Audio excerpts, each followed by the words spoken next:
I'm going to call our meeting to order at 8 a.m. Thank you all for coming for our pre-commission discussion workshop.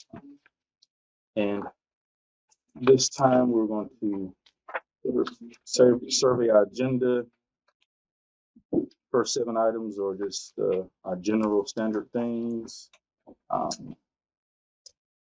8 and 9, any questions about number 9 as it relates to the RV extension request for 1602 and 352?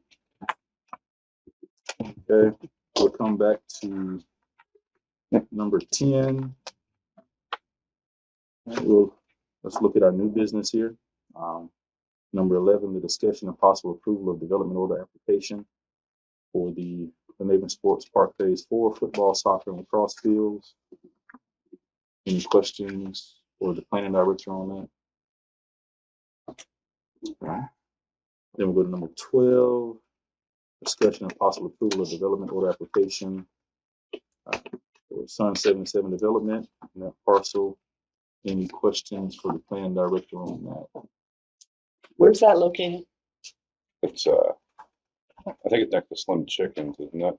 Oh, out there in there. That vacant lot. But the one question I had was, it talks about 2 phases. And so when we vote on that, are we voting on both phases or just the first phase? You're voting on both phases. Okay. Yeah, all the infrastructure can be put in for both the buildings. It's just the second building will be the restaurant will be built. Okay. And this is just a education piece for me. I noticed I was going through the checklist that they go through as far as what plans they submitted in that. And the ones that say no, does that mean at a later time they have to provide that to us or to you? Yeah. Oh, it's not required? Yeah. Not everything. Okay. That's all I had. That's all you have. All right, looking at again agenda item number 12. Any additional questions for the planning director on that? Agenda item number 13, discussion and possible approval of development order application for North Bay Haven Charter Academy, Marine Science and Administrative Building at 1 Buccaneer Drive. Any questions for the planning director on that one? The only thing I noticed reading it is I was reading the planning committee notes as they were talking about more students, but it didn't sound like there's going to be more students. Just another facility they're adding.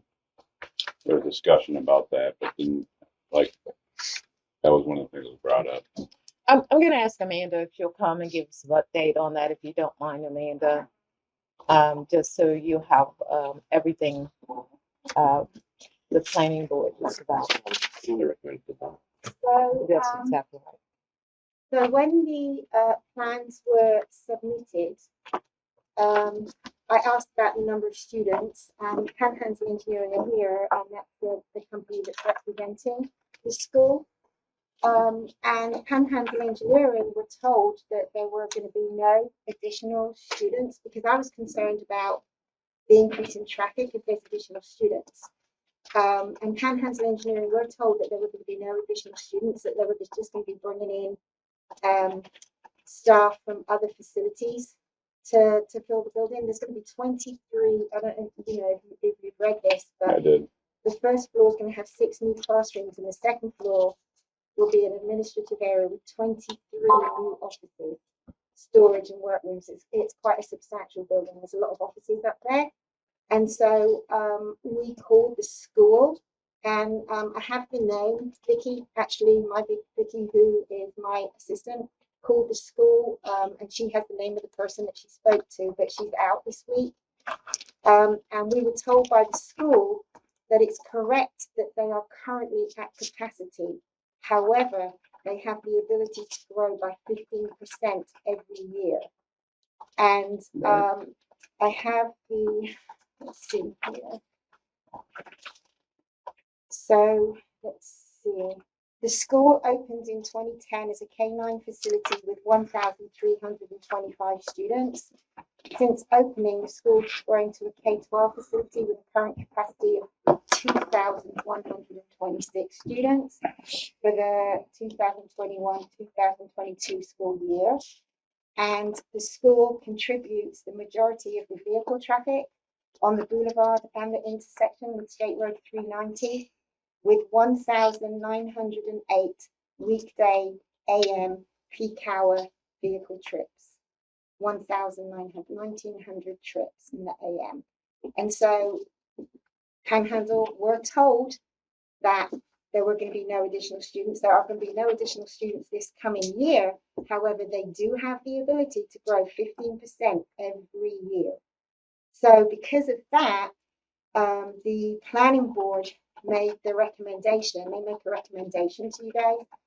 So what they recommended was, and you'll see all their comments in the planning board minutes, but the item was heard by the planning board on Tuesday, and they recommended denial of the development order application by a 6-1 vote on the grounds of existing concerns with school traffic and that the school are not putting in any effort to alleviate these traffic concerns. They want the school to be looking at the traffic issue there and to come up with some remedies, basically. Right. Thank you. Now, I think you told us this before, but they're not required to have a traffic study unless it's on so much. We have a traffic, we have Oh, a there traffic was one for study. that? I mean, those vehicle trips that I quoted you were provided to me by Panhandle Engineering. They did submit the trip generation. Right. Is what we require. How many new trips are going to be created? But with them saying there were going to be no additional students, they did still give me the trip distribution generation. So that is the number of vehicle trips. Okay. Yeah. So you're saying that there are no new students, but the trips have increased by 1,900? I'm saying that's what I was told. Okay, that's what I'm asking. You were told that. Yeah. So how could there be 1,900 new? I mean, I know I'm asking you, that's just logic. No, that's not the new number of trips. That is going to be that's the total number of vehicle Total. trips. Yeah. Well, what's the other option we have? We deny the Marine Science Building and one of the biggest buttholes in the city.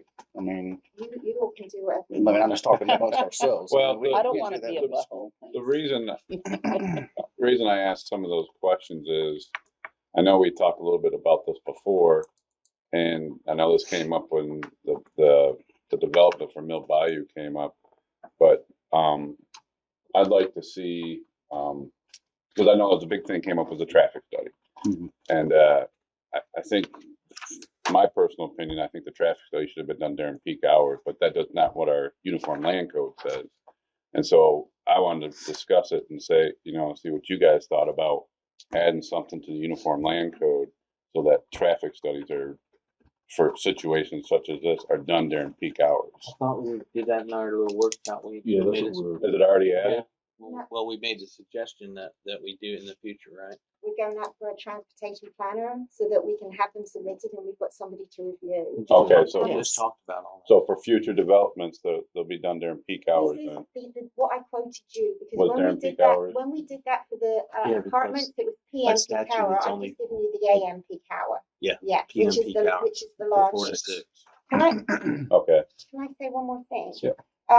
If you read through the planning board minutes, you'll see exactly what the board said on the issue, the exact words. The feeling of the board is that, and I don't know if this is true or not, but the understanding is that this building is being constructed via donation to the school, and so they feel that when they're getting these donations, they could use some of the donations towards things like either an alternative ingress, egress, or on the corner of 231 and 390, buying some land there and having that as a staging area where people can drive and park their cars, or the parents can come and drop off their kids, and they can have some school buses to run them in from there. They just feel as though there could be some solutions, and that they're not even looking at the potential of solutions, is their feelings. right, Yeah. Thank you. thanks. That's all I had. All right, any further questions for?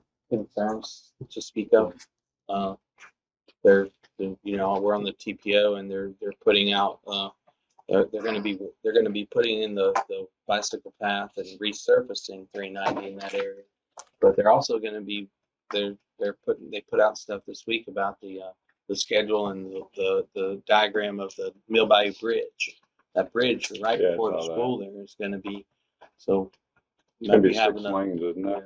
building being built on campus and a bridge being built on the road, and we might be creating more of the issues that people are complaining about already. But it's inevitable. It's inevitable. But you want to get Growth your is inevitable. infrastructure first. Get an effort from the school to maybe help with the traffic issue there. So I don't know. I mean, we've submitted to the, hopefully, I think I've asked city manager, I hope we've looked into the fact that when they do resurface 390, that we look at the Cato Road intersection and get an olive branch to the county and the state to possibly work on that while, before we get to widening, so we can alleviate some issues while they're doing that project. So that's all I wanted to bring out to everybody's attention. So that bridge is going to be building a bridge on a road is It's a mess. a big deal. Yeah. Yep. Any other comments on this? All right.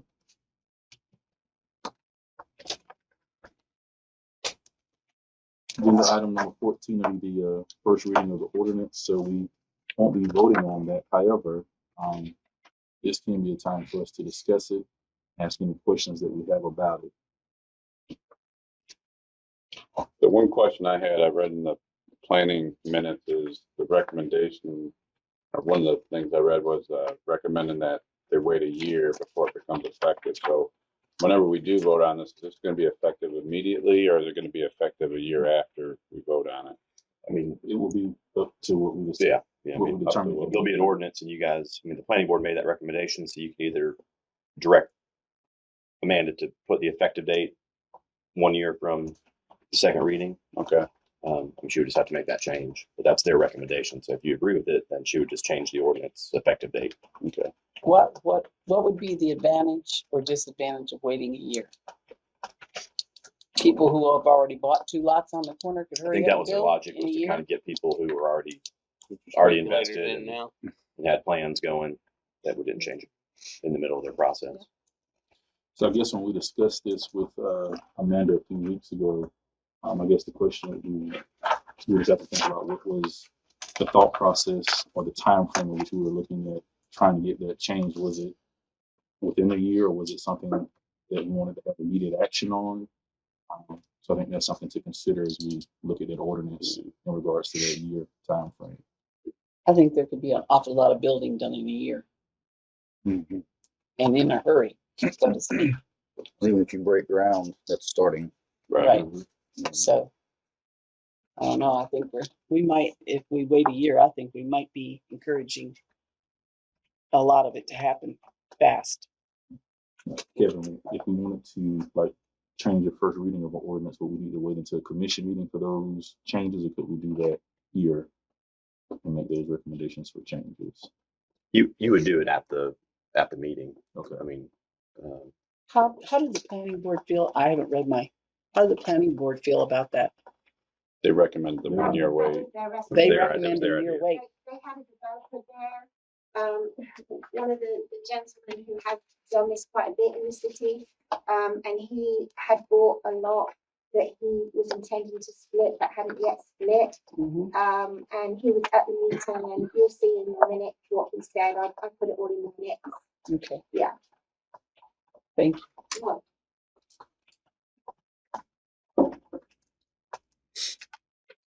Right. so yeah, at the first reading, and you're not going to vote on the first reading, but if there's any changes you want to make between first and second, so particularly section 4 where it says immediately upon passage, if you guys want to change the effective date. So we need to wait until, so we won't with the first reading, but we need to wait until the second reading. That's when you actually vote, and that's where the public hearing is, where you actually vote on the ordinance. So as long as you're not making any substantive changes, like you do the first reading, it gets advertised in the paper. Something like the effective date is not a substantive change. So we can massage the first reading. You would do it at the second reading, though. That's where you're going to vote.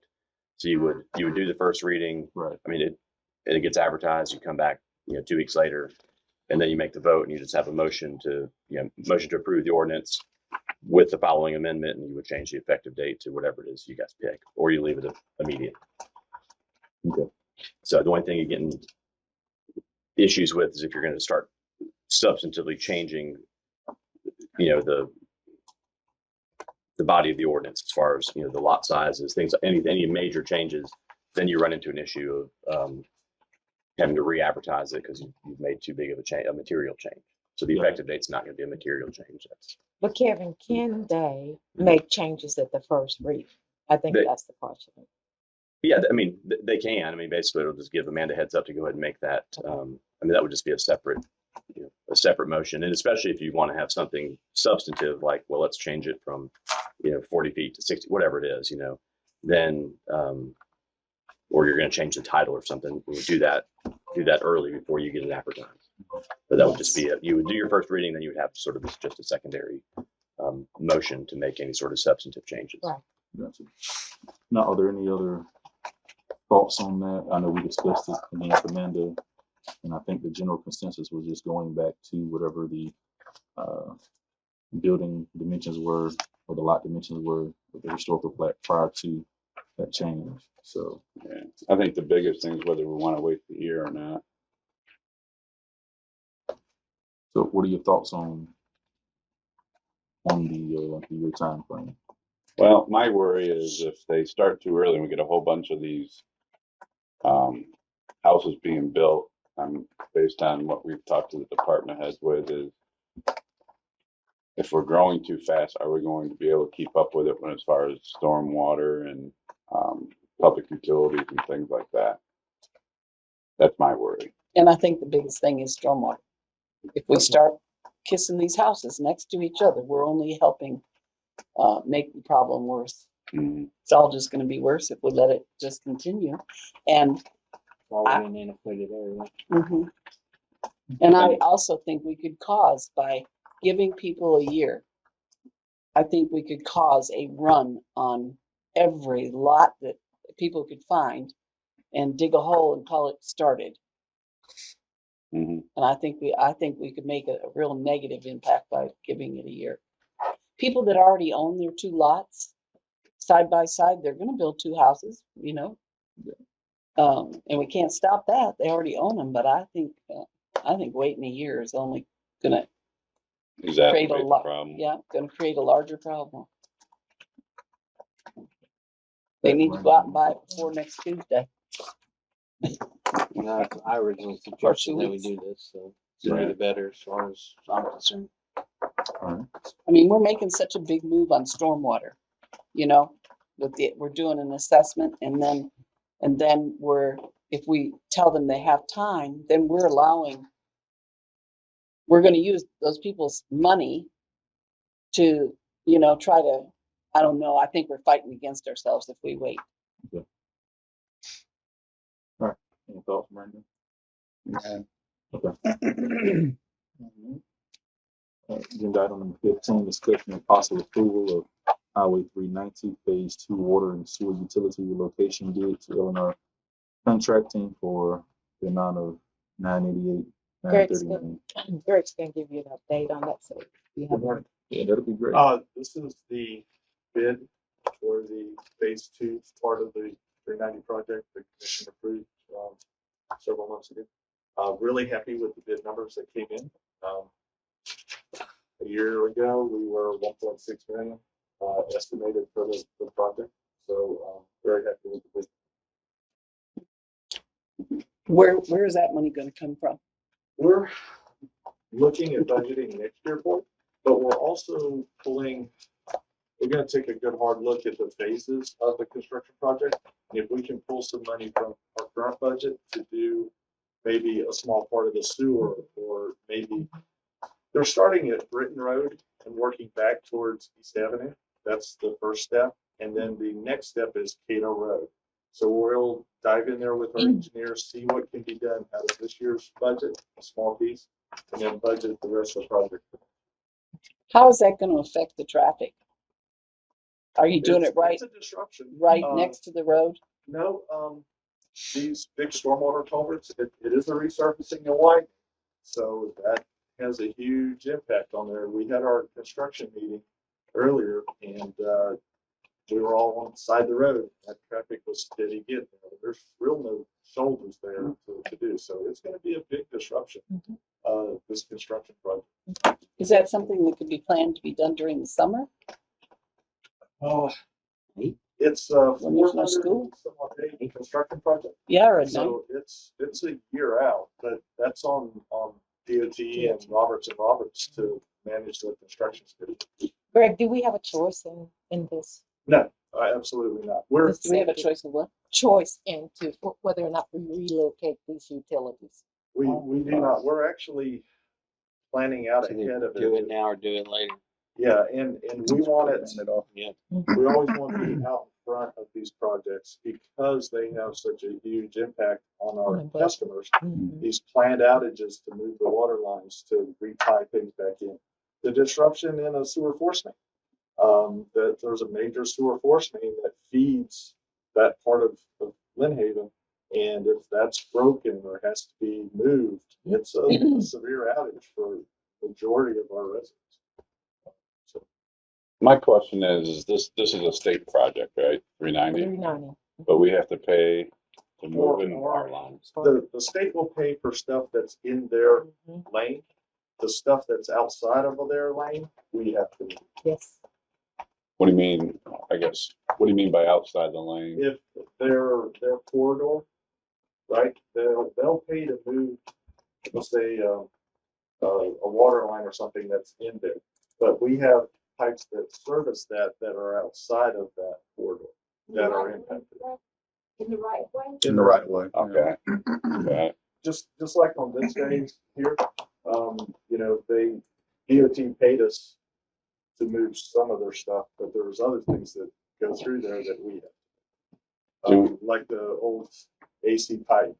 And I think I might have asked this a long time ago before I was even commissioner is, do we get money from the state to help when they do these roads and stuff? I thought there was some money they gave us in that to help. For their, not No, to not help move our stuff. No, not for anything that is our utility that we have to use, a move that's in our right of way. Yeah, we own the utilities, we have the right of way, it's on our department.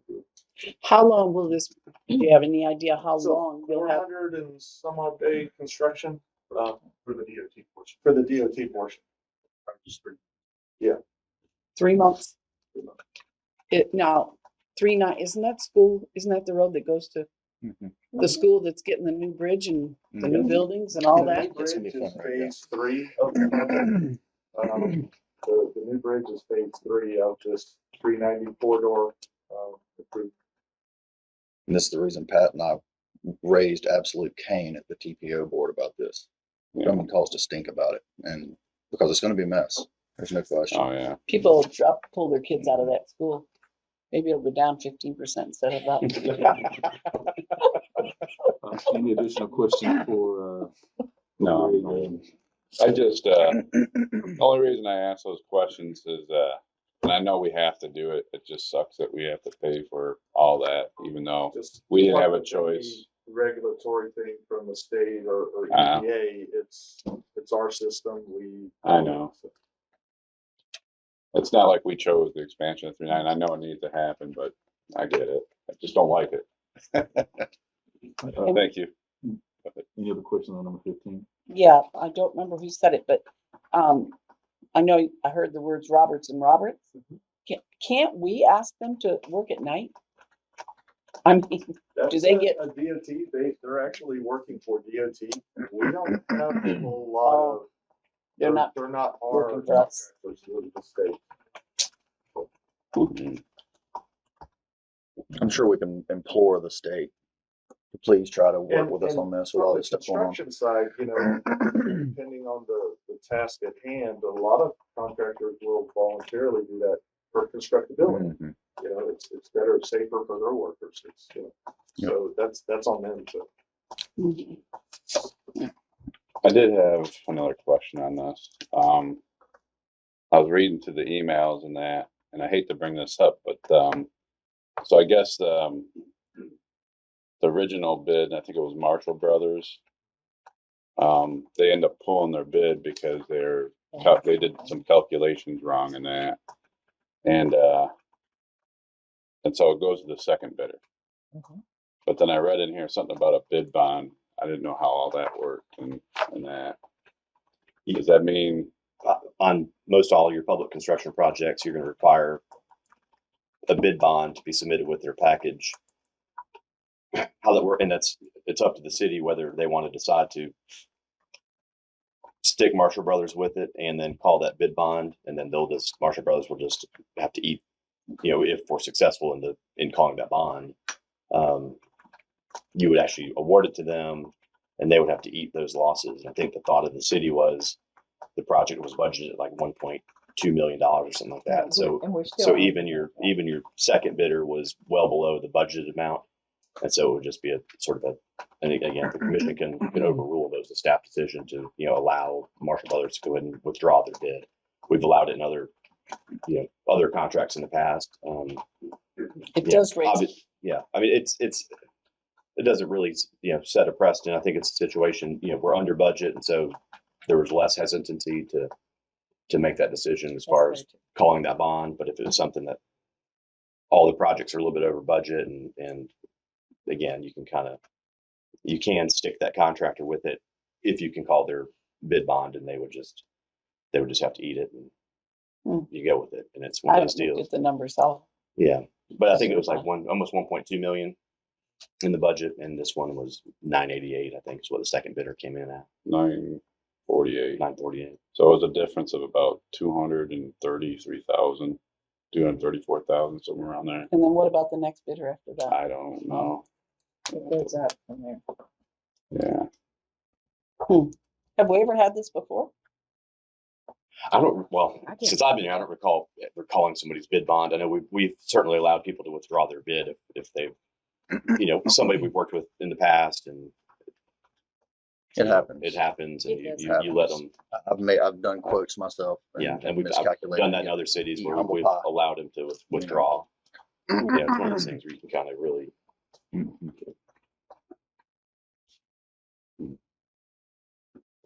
Any other discussion on 15? 16 with the discussion and possible approval of Highway 390 Phase 2 East Water and Sewer Utilities relocation. Engineering Construction Services Task Order in the amount of $49,750. Any questions for our utilities director on that? Jump change for the other one. If, It's just a design. when our engineering firm did this out, we actually pulled this component from that task order. So this is now we're six months later, we're ready to start on the construction phase. So we're adding it back into the construction. Any other questions, concerns? All right. Agenda item number 7. Thank you, sir. Agenda item 17, discussion and possible approval to alternate mayor pro tem appointment every fiscal year. Yeah, I want to alter that if the board agrees. When I was first tossing this idea around, I thought fiscal year would be easier to keep up with. But then I talked to people in the community, some of my friends and things like that, just said, what do you think? And so wouldn't it be wiser to do it like the first meeting of May every year? After the election. And I agree. I think it's going to be easier to remember, hey, look, after an election's over, that first meeting, you're going to have a new mayor pro tem. So I'd like to scratch the fiscal year and move that to first meeting of May, if everybody's okay with that.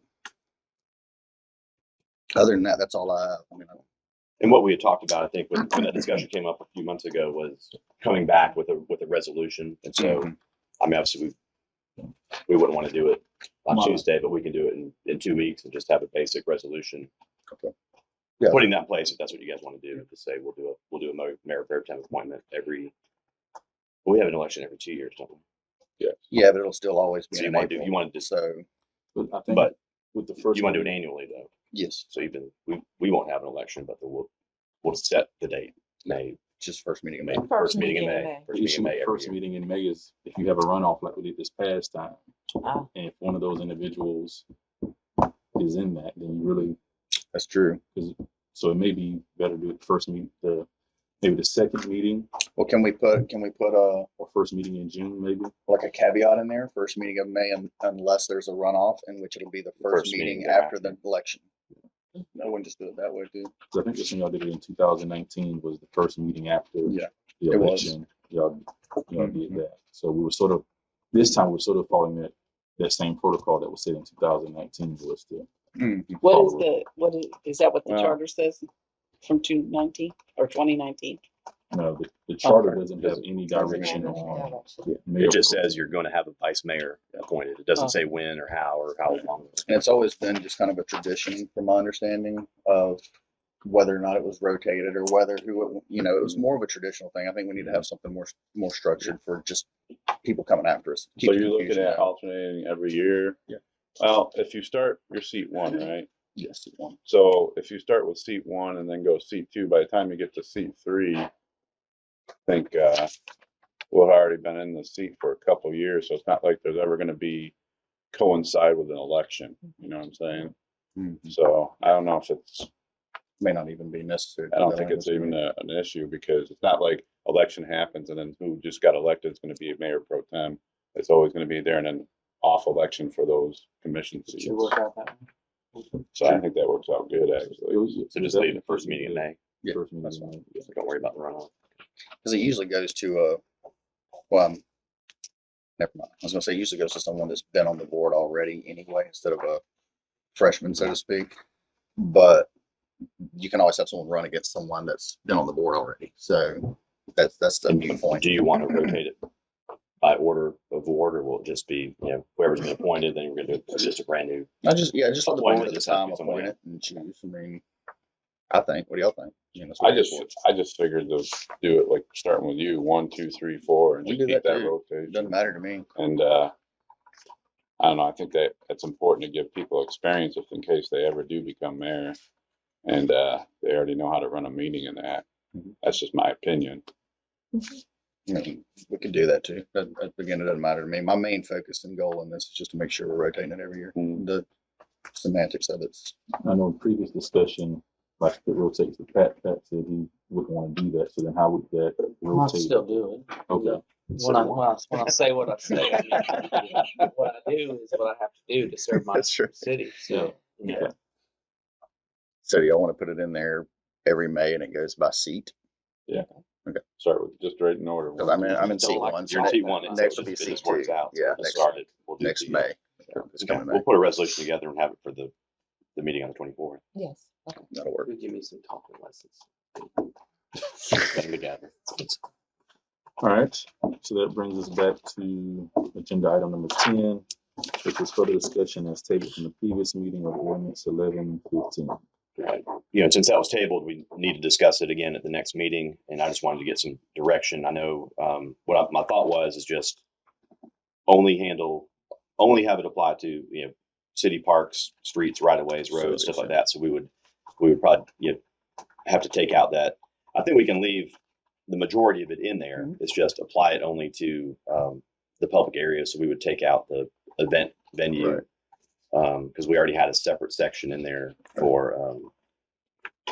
I think I can't call it. It's like the Constitution. We want it to restrict us. Yeah, I mean, we had a section for events in city-owned parks, streets, right of ways. So we'll basically move that to the definition part. Really, is my thought. And so we would just have event venue will be anything on a park, city facility, street, right of way, et cetera. So you'd still. So on the first page there where it says this private property. Oh, I think Is all that'll go excluded. away. We'll just change the definition of an event to only include stuff on public parks, streets, right of ways, public and city facilities. Yep. And then still keep the minimum of the 50-person threshold in a park, and then still want the large event have the additional the 45-day heads up, 30-day heads up, that sort of stuff, depending on the size of the event. But it'll eliminate all private property. Right. Right. So that was kind of, we wanted some direction, just leave the bulk of it alone and just change the definition to just the public stuff. I don't want to prolongate this, but I know this has been a long thing for us. But what if someone does want to do a special event permit for a private function at a private residence? Do we want to have the option, or is there an option for them to be able to do that? No, I think they would just come. Now, again, if they're going to have to use part of the right of way or the street, they would, but if they're going to keep it totally on their private property, they would. Now, if they need some city services, they would just have to come talk to the city manager or the police chief. So we already have a process in place for them to get not cities. not a formal process, but I don't think No, there's. we don't have a formal I certainly process. think anybody at any time can come and ask to pay for off-duty officers or Yeah, whatever. they I mean, can do that. They can come to the chief and say they want to hire some off-duty officers to, man some type of event. And then he'll tell them how much it costs, and he'll ask them what time frame, and we go from there. But in terms of, yeah, and everything that's a large, anything like that, we're going to see. So if someone wants to hold a big event at a private place that they know is going to obstruct the roadway, they do have options to be able to come in and Yes, sir, request they city sure do. services. So I just want to make sure there's something in there so that there's, because if there wasn't, then it's like, then It's not gonna be in the ordinance. right, No, I got no. that. But we surely encourage that. I see where Commissioner Warwick is going, is that we encourage that, and that is just to help them. Okay, Mhm. But I think that's what the ordinance was trying to. it was, It was that, but that's not what citizens want, so. right, correct. And if, I just want to make sure there was a process in place in case they did want to do it.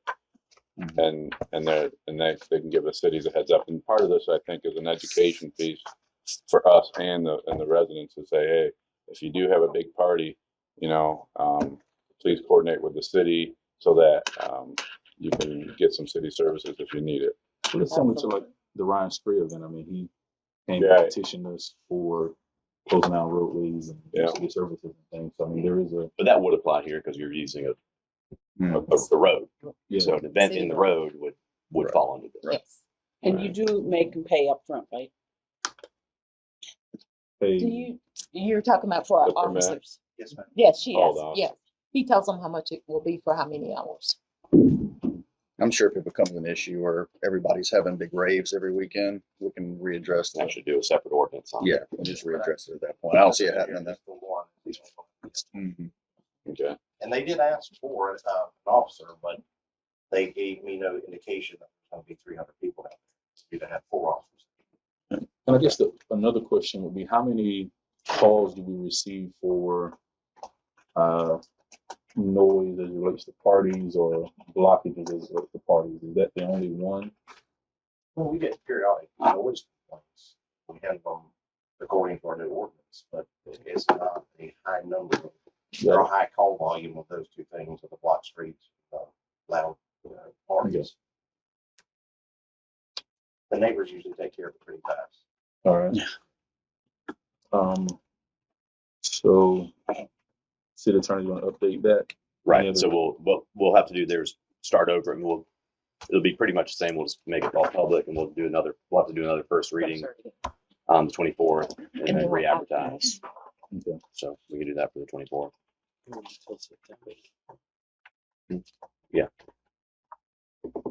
All right. So that covers those agenda items. Just want to remind us during our time of public discussion, especially when our citizens come up in response to different agenda items,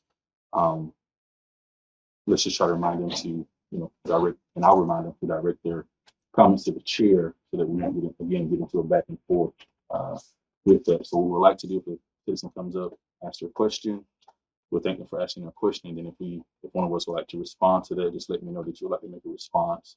And then, we'll be able to make a response there. But again, just don't want to get into a back and forth because every citizen may not be cordial and respectful. They may be very upset. And then you're going to get upset. And then it's going to go, back and forth. So Yeah, just direct everything That's through the the way chair, it's through the supposed mayor. According to Robert's Rules of Order, it's the way it's supposed to be. And another thing we noted, I've noticed looking at the other meetings, it's happened several times where there's a motion in a second.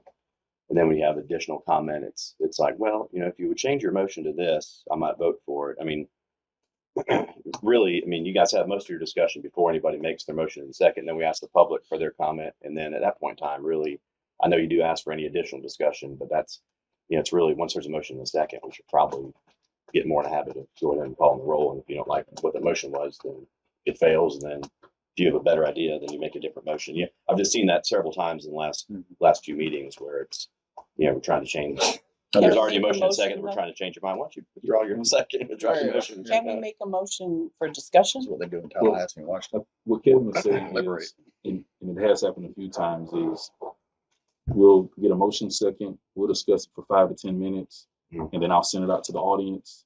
And then when I bring it back to call the vote, somebody else wants to discuss it again. Yeah. Yeah. Oh, I got Yeah. We've already discussed it, Mhm. and then the audience has discussed it, and then Yeah. we're supposed to just And call the remember, vote. anytime you make a motion in a second, even though, okay, motion to approve, item 10, and somebody seconds it, that doesn't mean you have to vote yes for it. You might just want to Right. get it So out there you- to call a vote, Right. So what you're saying is before you change it the second time, you need to vote on it first, and if it votes down, then you can make another motion. Anything, what we've been doing, it's all fine and legal. It's just, if you have something in your mind that you wanted that motion changed, just vote no on it. Whatever. Right. Sure. And then Because read it just gets kind of confusing and we've done it several times where everybody's backing up there and withdrawing their motions, withdrawing their seconds, and having to start over with some sort of modification. And Like I it said, just helps us for the minutes to be more accurate. Sometimes Cecilia has to listen to those minutes 5 times to get exactly what the motion was. Mhm. And so we just want to be accurate in our minutes as well. So what you're saying is that, vote it down. If it gets voted down, then readdress it at the next meeting. No, you just make somebody make another motion. Yeah. Okay, Vote it down. I got Just because it's voted down doesn't mean it moves on. Okay. So, Got like I it. said, you could have been the one that made the motion and then somebody swayed you a different way. It's fine. Well, and And again, sometimes the audience. you can still certainly withdraw your motion if you want to do it. It's just I've seen a lot of it where we're getting into this sort of secondary discussion and You're just trying to prevent back and forth. I get it. And what happens, we end up negotiating motions. right. That's right. So, this is the motion. If you don't like it, just vote no on it. Right. Versus negotiating the motion Mhm. after we've already discussed it, and we're discussing that particular motion. And so we just start negotiating motions, and then we have to go back and try to change those. Yeah. And actually, I think doing this is probably going to help prevent a lot of I that agree. too. I think it will too. So Yeah, because I hate to sometimes the audience gets up and they've got a good idea. and the And thought then I'm is, going, holy cow, that makes sense rather than what we discussed. yeah, and then we'll just vote no on that motion. Right. What he's saying, we just vote no Just on get that the motion. It doesn't mean that we can't ever readdress that item, but just that particular motion, you just vote no on it. And also, I would say, don't feel like you have to. If somebody makes a motion, and you don't like that motion, you just let it die. Yeah. Because there's been some times where the motion, I'm about to call the motion dead, and then somebody seconds. Just But to then have really- more discussion. Yeah, so just some of those things for the order of our meetings. So, okay. All right. Well, thank you all for coming out this morning. Meeting adjourned. Can I add one more thing? Everything. Meeting unadjourned. It's up to you. I mean, it's not important. We can bring it up another time, but I was debating on whether to bring this up now or wait, but I got an email from someone about this was particularly the boil water notice. Okay.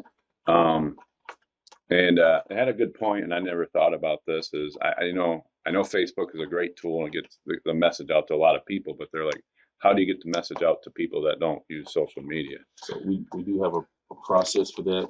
I did also talk with city manager about that, and so that is something that they're working on right now. Okay, Just to like make a sure. text notification or something. What is the Okay. process? So when a boil of water notice goes out, we required actually put that out. So we put that out through PSA. So all of the media will have it, and Right. you'll notice they'll put it on their website. They'll even do stories about it. We also put it on Facebook. We put it on our website, Mhm. and we do some door to door. So Greg has guys Really? that will walk door to door and actually give notices to people. Wow. Yeah, that's Are we part part of of it. that alert bay, or is there a way to sign up for that? We are part of that, but our problem is that many of our citizens don't sign up for that. Because Alert Bay does give a lot of alerts, and a lot of our citizens just don't. But let me tell you what we are doing that is specific to the city. As you know, we have Munis, and one of the things that we talked about was Tyler Notify. That particular module will be able to send a notification out to all of our residents when we have these kind of issues. Before we can do that, again, we must upgrade our Munis because we talked about before how the modules will so updated. As soon as that is updated to upgrade to 2019, I would say right now we're probably in 2012. We've done a great job of updating. But when we update that module, Tyler Notify will go into effect and citizens will be well How do they communicated. get notified? There are several ways we'll be able to text them. We'll be able to send email. It'll be the form that they're asking for. And so that's going to be really important when they open up their accounts, that they give us accurate information, accurate, phone numbers, that we can send that out. So we will push out information. Okay. And it's just a matter of us updating our module for that particular module. So how do they update their information? Is it all online? They just fill out forms or Yeah, something? right now we have citizen self-serve. That's another one that we updated. They can go online at any time and update their information. You can go in there and look at your utility bill. It's through your utility bill. Your utility bill, you can go on and change how you want to pay your bill. Any of those things. That's one of the ones, citizen self-serve. We put that in place almost 2 years now. And Stephanie, we have probably about 3,000 folks signed up for utility billing through self-serve. And so that's what we're aiming for. If we can push more citizens to do that, that's a great tool. Stephanie. We've already had several training classes on Tyler Notify. We're very, very, very close. Very close. It'll be for boil water notices, road closures due to parades, road closures due to construction. If you're past due, we'll notify you before you get disconnected. There's going to be lots of reasons to use Tyler Notify. It's very close. We're hoping to the next few months. Yes. Definitely by December. Yes. Awesome, thank you, man. In the mayor's report, can I guess parentheses the time enough for you just to share that? That's another something we discussed. Sure. Doing all of this, Sure. if you could just share that Sure. during that time. And Greg had maybe something else you wanted to add to that. I'll just touch on a couple of things. We have planned shutdowns. We always notify residents. We have one coming up on Hilltop Monday. We hand delivered all those notices. There's a retirement home affected. There's a daycare affected. So we get out in front of these planned construction projects. The Alert Bay, we had a planned construction shutdown that we tried the Alert Bay. Out of the 120 people affected, 8 received the Alert Bay. So it's very much a participation thing. Mm-hmm. Right. The reverse 911 or the Tyler Notify is a great tool. In the private sector, I've seen the voice messages that get blasted out. You record a short message and boom, it's done. It goes out via text and everything. So that Tyler Notify is really going to be a good tool for the city to do targeted areas. Our current policy, if it's over 100 people, we'll start looking at PSAs and Facebook and that. It just becomes physically impossible to hand deliver up to a certain point. That's and I think right. it's absolutely. So